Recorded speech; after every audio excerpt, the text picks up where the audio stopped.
महाराष्ट्र की राजनीति इस समय पूरे देश में सबसे जटिल है। यहाँ राजनीतिक दल और नेताओं की नीयत को समझना टेढ़ी खीर है।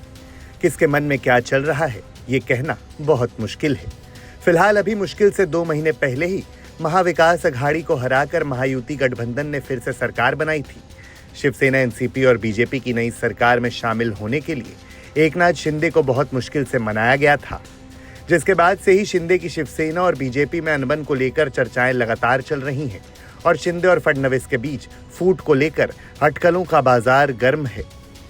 क्यों लगाई जा रही थी अटकलें?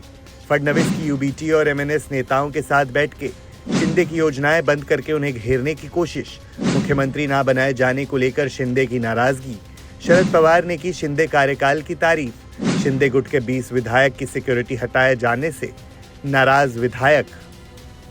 दरअसल माना जाता है कि एकनाथ शिंदे के दिल में दोबारा मुख्यमंत्री बनने की कसक रह गई और कहा जाता है कि इस बात से वो अब तक उबर नहीं पाए हैं।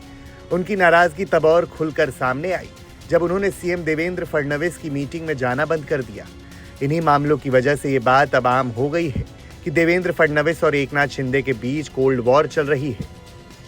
लेकिन अब फिर इन अटकलों को हवा मिल गई थी। ऐसा इसलिए क्योंकि महाराष्ट्र में देवेंद्र फडणवीस सरकार के सहयोगी एकनाथ शिंदे की सरकार के साथ लंबे समय से नाराजगी की खबरों के बीच उनका एक बयान वायरल हो रहा था, जिसमें उन्होंने कहा था, मैं हमेशा कहता हूं मुझे हल्के में मत लो वरना टांगा पलट जाएगी।